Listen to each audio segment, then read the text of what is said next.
High friends welcome to my channel आमी सोमा रंधनशैली और bulging चैनेले सबाइके स्वागत। आज आमी आपनादेर संगे किछु किचेन टिप्स शेयर करब। देखते थाकुन आजकेर भिडियोटी।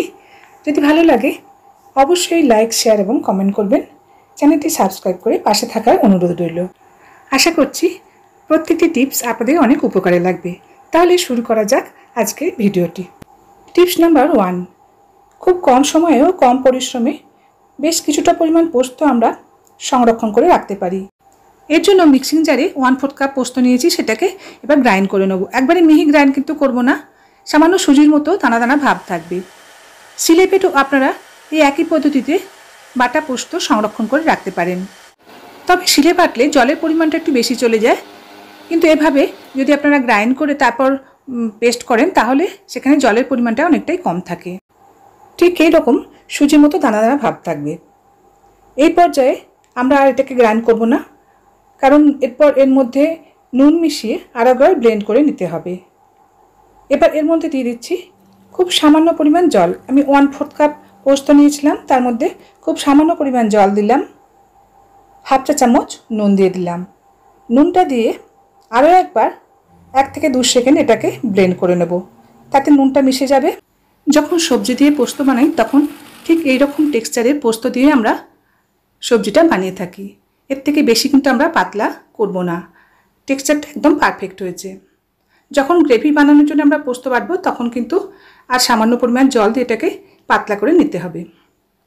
দিয়ে দিলাম 1 টেবিল স্পুন সর্ষের তেল। সর্ষের তেল যেহেতু প্রিজারভেটিভের কাজ করে তাই এটা অবশ্যই এর মধ্যে দিয়ে দেবেন। খুব ভালোভাবে একটা চামচ দিয়ে এটাকে মিশিয়ে দিলাম।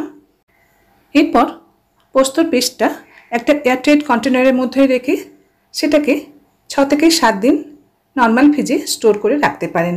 যে কোনো সবজি বানানোর সময় এই পোস্ত বাটা আপনারা ইউজ করে এনজয় করতে পারেন। কখনো ডিপ ফ্রিজে এটাকে রাখবেন না।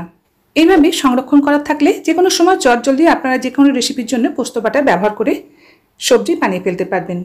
আশা করছি টিপসটা আপনাদের অনেক উপকারে আসবে। টিপস নাম্বার 2, বাজার থেকে যখন আমরা স্টিলের বাসন কিনে নিয়ে আসি প্রত্যেক বাসনে কিন্তু এই ধরনের একটা স্টিকার থাকে, আঠা দিয়ে এটা স্টিক করা থাকে। এগুলোকে ছাড়াতে কিন্তু আমাদের খুব অসুবিধা হয়। এর জন্য খুব সহজ একটা উপায় বলে দিচ্ছি। গ্যাস কিংবা হিটার জ্বালিয়ে নতুন বাসন আপনারা সামান্য হিট দিয়ে একটু তাতিয়ে নিয়ে তারপর এইভাবে ছুরির ডগটা দিয়ে একটু সামান্য চাপ দিলেই উঠে আসবে স্টিকারটা। তারপর একটুখানি মেজে নিলেই আপনারা সেই বাসনটা ব্যবহার করতে পারবেন। দেখতে পাচ্ছেন কত সহজে স্টিকারটা ছেড়ে যাচ্ছে। টিপস নাম্বার 3, সবজির খোসা কাটার পর সেগুলো আমরা যখন তুলি তখন হাতটা আমাদের অপরিষ্কার হয়ে যায়। এর জন্য খুব একটা ছোট্ট টিপস আপনাদের সঙ্গে শেয়ার করছি। আমাদের সবার ঘরে কিন্তু এই ধরনের পলিব্যাগ রয়েছে। এই ধরনের একটা ছোট সাইজের পলিব্যাগকে হাতের মধ্যে ঢুকিয়ে তারপর এটাকে ঠিক এইভাবে আটকে নিতে হবে। তাহলেই হাতটা আমাদের গার্ড রয়ে গেল। ঠিক যেভাবে আমি দেখাচ্ছি এইভাবে করলে আপনাদের খুব সুবিধা হবে।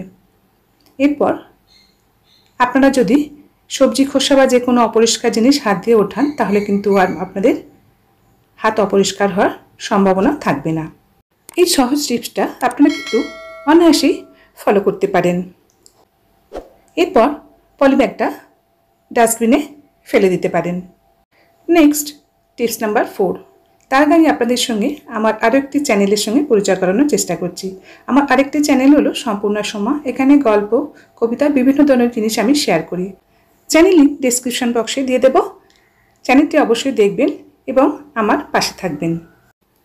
সিদ্ধ করা ডিমের খোসা কীভাবে খুব সহজেই আপনারা তাড়াতাড়ি ছাড়িয়ে ফেলতে পারবেন তার একটি টিপস আপনাদের সঙ্গে শেয়ার করছি। যেসব ভিউয়ার্স অলরেডি চ্যানেলটি সাবস্ক্রাইব করে পাশে আছেন তাদের সকলকে অনেক অনেক ধন্যবাদ। যারা এখন চ্যানেলটি দেখছেন তাদের সকলকেও অনেক অনেক ধন্যবাদ। ডিম গরম জলে দেওয়ার পর অবশ্যই 1 চিমটি নুন এর মধ্যে দিয়ে দেবেন, তাহলে কিন্তু ডিমগুলো ফেটে যাওয়ার সম্ভাবনা থাকে না। এইভাবে ডিম সিদ্ধ করে নেওয়ার পর একটা টিফিন বক্স নিয়ে নেবেন। টিফিন বক্সে ঢাকনা বন্ধ করে দিয়ে তারপর এইভাবে খুব জোরে জোরে এটাকে শেক করতে হবে। এইভাবে কয়েকবার শেক করার পর খুলে দেখতে পাবেন যে ডিমের উপরে শক্ত খোসাটা অনেক ক্র্যাক হয়ে গেছে। এরপর আপনি খুব সহজেই কিন্তু ডিমের খোসাগুলো ডিম থেকে আলাদা করে ফেলতে পারবেন। দেখুন আমি কত তাড়াতাড়ি খোসাগুলো ডিম থেকে ছাড়িয়ে নিচ্ছি। এভাবে আপনি খুব কম সময়ে চটজলদি যে কোনো রেসিপি বানানোর জন্য ডিমের খোসা ছাড়িয়ে রেডি করে নিতে পারেন। আশা করছি এই টিপসটিও আপনাদের অনেক উপকারে আসবে। টিপস নাম্বার 5, বাজার থেকে যখন ফ্রেশ সবজি আমরা কিনে নিয়ে আসি তখন সেগুলো ফ্রিজের মধ্যে আরও বেশ কিছুদিন সেটাকে কীভাবে ফ্রেশ রাখবো তার একটি টিপস আপনাদের সঙ্গে শেয়ার করছি। সবজিগুলো কিনে আনার পর বাজারে সবজির যে ময়লা লেগে থাকে সেগুলোকে জল দিয়ে 1 থেকে 2 বার ভালো করে ধুয়ে নিতে হবে। তারপর একটা ঝুড়ি কিংবা পাত্রের মধ্যে রেখে দিয়ে জলগুলো ঝরিয়ে নিয়ে এইরকম একটা জিপলক প্যাকেটের মধ্যে ভরে ফ্রিজের মধ্যে রেখে দেবেন। অবশ্যই নর্মাল ফ্রিজে রাখবেন। ঘরে যদি জিপলক প্যাকেট না থাকে তাহলে যে কোনো পলিপ্যাকের মধ্যেও আপনারা এইভাবে সবজি ফ্রেশ রাখার জন্য ব্যবহার করতে পারেন। এই একই রকম পদ্ধতিতে আপনারা বিট, গাজর, ক্যাপসিকাম বা অন্যান্য সবুজ শাকসবজিও ফ্রিজের মধ্যে 10 থেকে 15 দিন একদম ফ্রেশ করে রাখতে পারেন। টিপস নাম্বার 6, বাটার বাজার থেকে কিনে আনার পর সেটা ফ্রিজের মধ্যে রাখতে হয়, তাই সেটা স্বভাবতই শক্ত হয়ে যায়। চটজলদি কোনো রেসিপি বানানোর সময় সেটাকে ফ্রিজ থেকে সঙ্গে সঙ্গে পার করে ব্যবহার করা খুবই অসুবিধাজনক হয়। ছুরি কিংবা চাকুর সাহায্যে সেটাকে কেটে আমরা রেসিপিতে ব্যবহার করি। পুরো বাটারটা ফ্রিজ থেকে বের না করেও আপনাদের রেসিপির প্রয়োজন মতো বাটার আপনারা ব্যবহার করে রেসিপিটি বানিয়ে ফেলতে পারবেন। সেরকম একটি টিপস আপনাদের সঙ্গে শেয়ার করব। বাজার থেকে আনার পর একটা ছুরি বা চাকু দিয়ে এইভাবে ছোট কিংবা বড় শেপে কিউব আকারে বাটারটাকে পিস পিস করে কেটে নেবেন। এভাবে কাটা থাকলে আপনারা আপনাদের রেসিপির প্রয়োজন মতো বাটার যে কোনো সময় খুব সহজেই ব্যবহার করে রেসিপিটি বানিয়ে ফেলতে পারবেন। এরপর কেটে রাখা কিউবগুলো যে কোনো একটা বক্সের মধ্যে রেখে আবার ফ্রিজের মধ্যে সেটাকে রেখে দিতে পারবেন। আশা করছি আজকে শেয়ার করা প্রত্যেকটি টিপস আপনাদের খুব উপকারে আসবে। আশা করব এই টিপসগুলো আপনারা সকলেই ঘরে ফলো করবেন এবং কমেন্ট বক্সে লিখে জানাবেন কেমন লাগলো। এক্ষেত্রে ব্রেড টোস্ট বানানোর সময় আপনাদের প্রয়োজন মতো বাটার এইভাবে ফর্কের সাহায্যে তাওয়া লাগিয়ে ব্রেড টোস্টটা বানিয়ে নিতে পারবেন। এখানে কোনো ছুরি বা চাকুর প্রয়োজন হচ্ছে না। আশা করছি ভিডিওটি আপনাদের ভালো লেগেছে। ভালো লাগলে অবশ্যই লাইক, শেয়ার এবং কমেন্ট করবেন।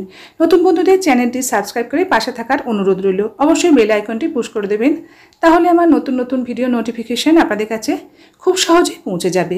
আবার আসবো নতুন নতুন ভিডিও নিয়ে। আজ তাহলে এই পর্যন্ত। Bye bye, take care.